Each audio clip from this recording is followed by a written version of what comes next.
La loi prône l'égalité des chances. La loi interdit aux destinataires de l'aide financière fédérale de pratiquer une discrimination sur les bases suivantes. Contre tout individu aux États-Unis, sur la base de la race, la couleur, la religion, le sexe, y compris la grossesse, l'accouchement et les troubles de santé connexes, les stéréotypes sexuels, le statut de transgenre et l'identité sexuelle. L'origine nationale, y compris en raison des compétences limitées en anglais.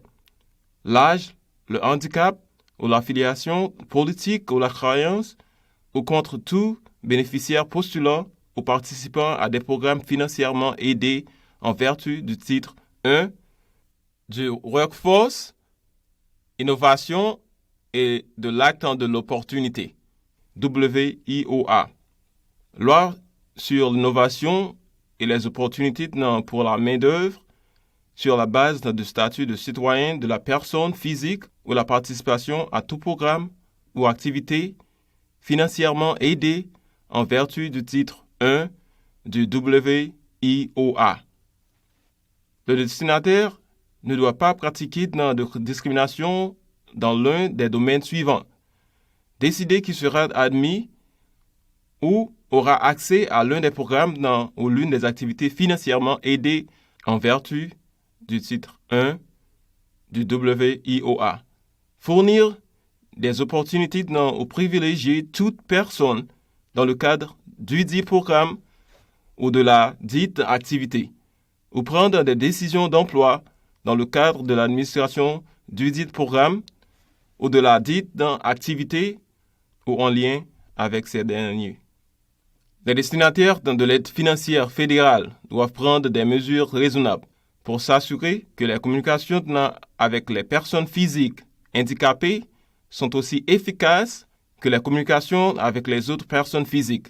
Cela signifie que, sur demande et sans frais pour la personne physique, les destinataires sont tenus de fournir des aides et des services complémentaires appropriés aux personnes qualifiées souffrant de handicap. Que faire si vous pensez avoir fait l'objet de discrimination? Si vous pensez que vous avez subi une discrimination dans le cadre d'un programme ou d'une activité financièrement aidée en vertu du titre 1 du WIOA, vous pouvez déposer une plainte dans les 180 jours suivant la date de la violation invoquée, soit auprès du responsable de l'égalité des chances du destinataire, soit auprès de la personne que le destinataire a désignée à cet effet. EO, officier, SCDEW, Post Office, Box 908, Columbia, Caroline du Sud, 29202, ou du directeur du Centre de droit civil, CRC, US, Département du Travail, 200 Constitution Avenue, Nord-Ouest, Chambre N, 4123, Washington, D.C., 20210. Ou par voie électronique en suivant les indications données sur le site web du CRC à l'adresse www.dol.gov-CRC.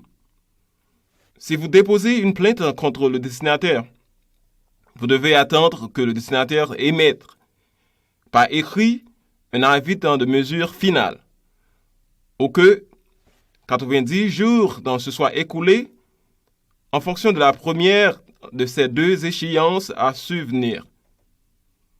Avant de déposer une plainte auprès du Centre de droit civil, CRC, voir adresse submentionnée.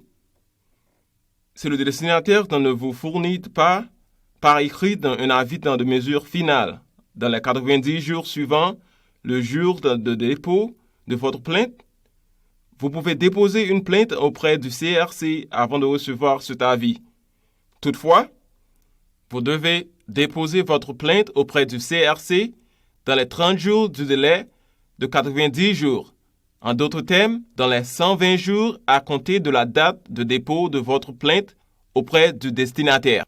si le destinataire vous donne par écrit un avis de mesure final concernant votre plainte, mais que vous n'êtes pas satisfaite de la décision ou de la résolution, vous pouvez déposer une plainte auprès du CRC.